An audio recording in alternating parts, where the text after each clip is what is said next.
Okay. Welcome to the next installment of the series of player interviews we have as part of our March Business Esports. Absolutely delighted to be joined by the Selectec team captain, Ben McKean, EMEA Channel Director at Selectec. Welcome, Ben. Thank you, John. Thank you very much for having me. What a joy it is to be here. Appreciate it. An absolute pleasure. It's all mine. Where are you joining us from today? So geographically based in Bristol, down in the southwest. The team itself, we're a remote company. We've been remote working now for many years. So my brother, who's on the team, is in Bristol also, about 5 minutes down the road. And then we've also got Ross, who is in Bracknell, and Scott, who is down near Basingstoke, which is where the company's based. Lovely part of the world, Bristol. It's Absolutely, always absolutely. sunny there. It certainly is. And do you want to kick us off? Just tell us a little bit more about Selectec for those that don't know, and tell us a wee bit about your role within the company. Yeah, sure. So, Selectec, we're actually sort of like a software distributor, if you will, software provider. We work with any digital documentation solution. So, we basically look at companies and resellers taking documents, whether that be from the point of print, whether that be from a document management point of view, whether it be something to do with digital transformation. And we look after a channel of resellers within the UK and obviously as my role title dictates, we're looking out for EMEA wide as well. So we're actually a global company. We have people over in Australia. We have a base within the UK of 20 odd staff, and we actually have a team over in the Nordics as well, based in Sweden and Denmark. So we look after all the resellers, all of the customers across that, and basically help them to sell software solutions. Nice. I love a bit of travel with built into your role. Surely the beard is Oh to yeah. blend in with the Nordic companies then. That's it. I've been That's growing it over lockdown, and basically, I am a true Viking now. That's what they keep telling me. They love the fact that I'm looking more and more like one of them at the moment. But yeah, so lots of travel involved in the role. I've been very lucky. As you can see the map up here, I've it. got things in it where I've been and stuff like that. Very lucky to be traveled so much within my role. But yeah, a lot of work over in the Nordics at the moment, focusing heavily on that, which is great. And obviously got lots of relationships going all over Europe, Middle East, and Africa. So I'm very lucky.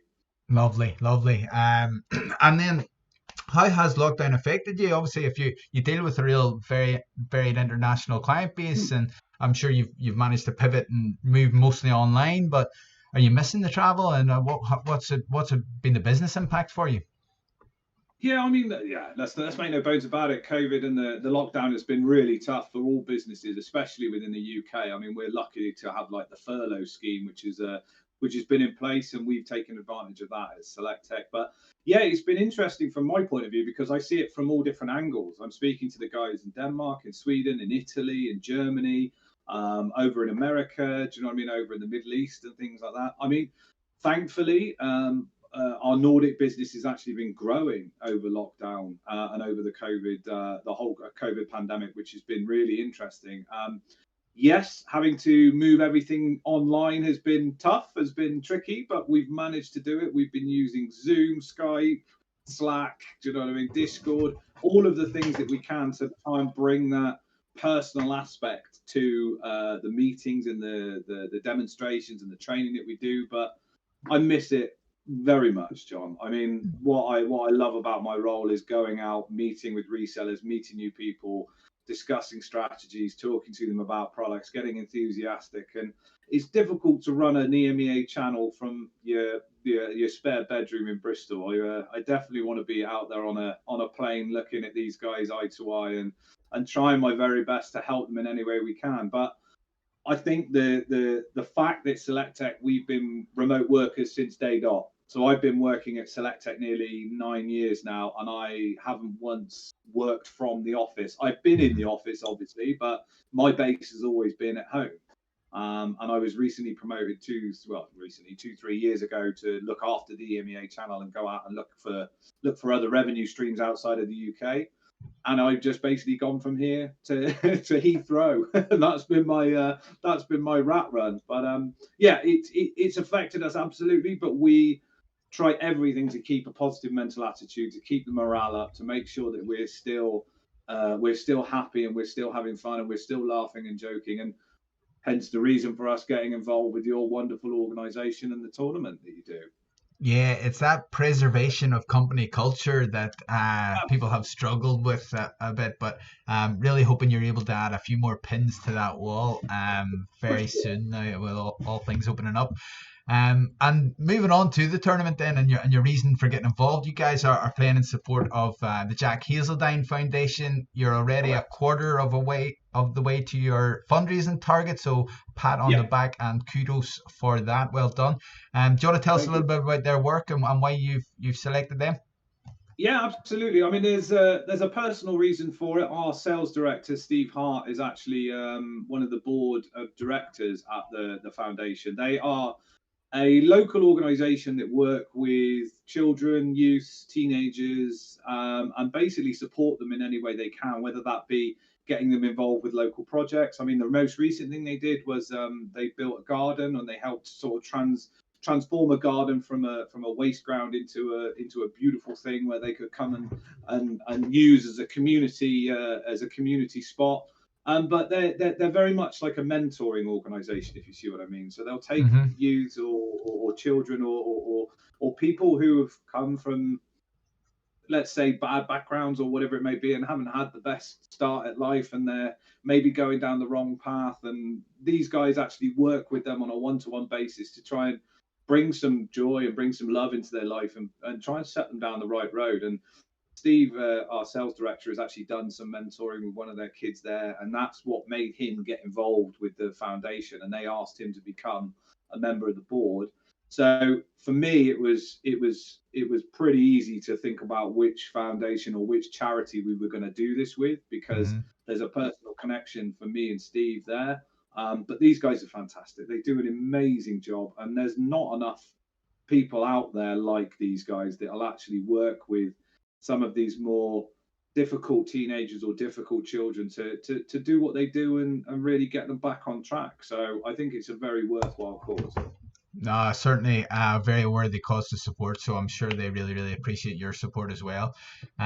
With that being said, then we wish you all the best winning the donation. You have the chance. You're in with the big prize pot in the elite section of our Warzone tournament.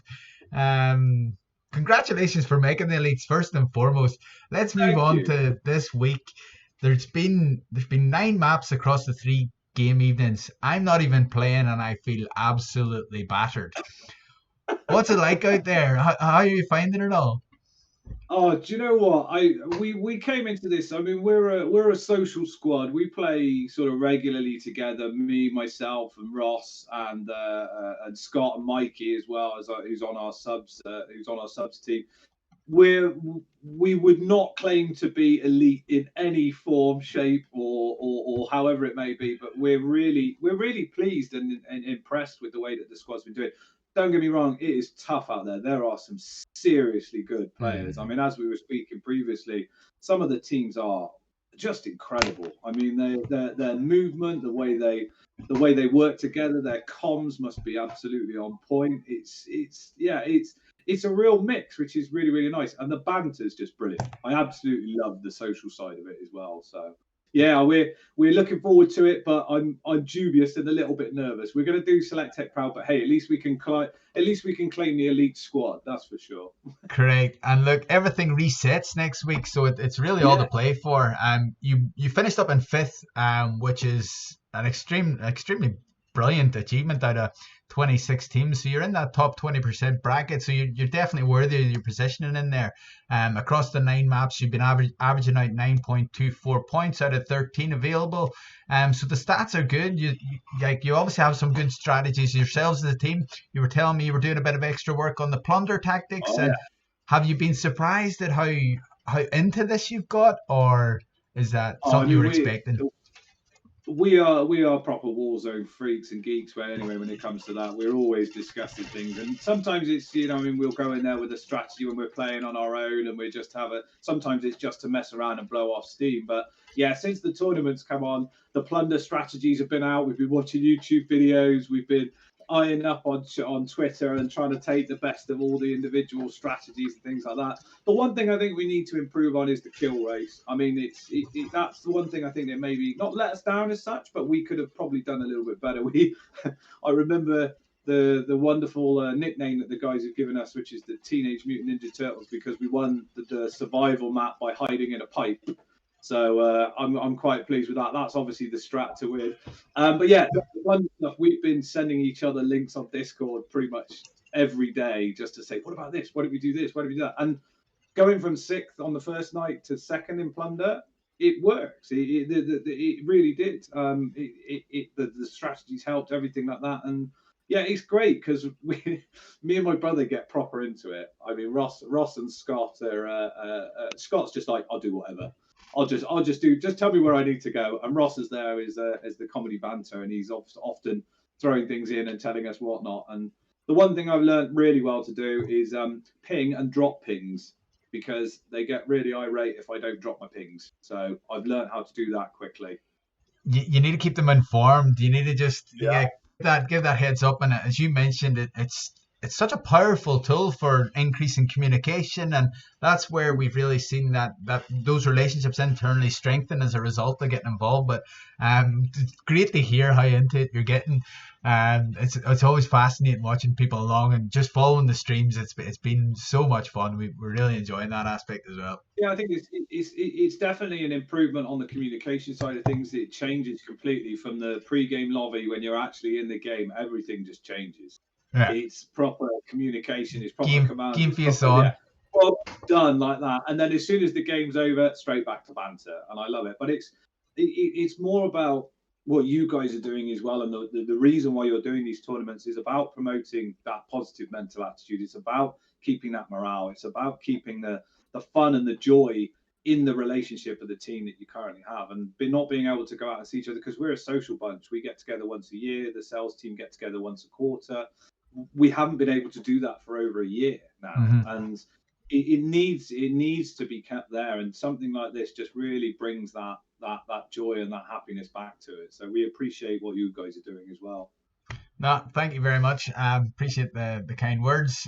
Certainly, but it's a challenge of remote working is just promoting that company culture, and we were discussing this earlier, obviously. So I'm glad this has played a small part in helping you facilitate that as well.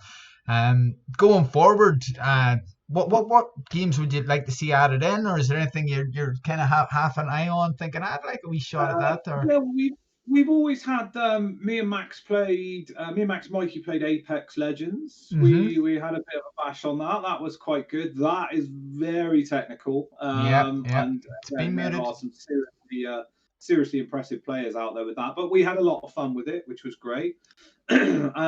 We also played, I can't remember what it was called now, Rogue Legends, I think, or something like that, which was another sort of third-person shooter, but it's a team-based one, which was really good. The thing is, we've got console players as well that we play with, so we need something cross-platform, which there isn't a lot of it out there at the moment. There's a couple coming that we've got our eyes on, which is I think it's called Warframe, and there's a one called Outriders, which is like a story-based one, because the Battle Royale is great, but we wanted to sort of have something to do on the downtime, if you see what I mean. And me and Max have a very soft spot for Titanfall. We play that on the regular as well, so Titanfall and Titanfall 2. But if I was to say from a competitive point of view, yeah, Apex, it's got to be something like that would be really interesting. I would say we get involved in the FIFA one, but the only good FIFA player is Mikey, so we might just put him forward next for that one. I could just be on the sub bench waving a flag. So cheerleading. Well, look, thanks very much for the suggestions. Would you be bold enough to make a prediction to how the Warzone's going to play out next week? Do you think there's any teams in there that are a shoe-in, or who's going to be in the mix?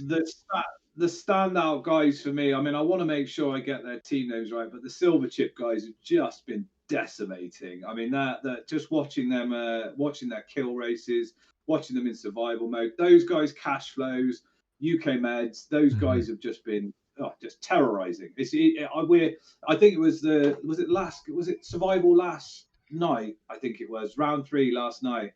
the Cashmeds team, they had the position, they were up on top of Big Blue, they had everybody basically running into circle, and they just destroyed everybody. It was a really good strategy, really well played. So yeah, I mean, if I was to make a prediction, I'd say that one of the top three is gonna probably win it, either the Silver Chip, Cash Flows, or UK Meds. But I'll tell you one thing: we're gonna go for them, and we're gonna give them a run for their money. That's for sure. Quite right. And with that attitude, I'm sure you'll continue to go far. Well, look, it's been an absolute pleasure, Ben. Thanks very much for your time.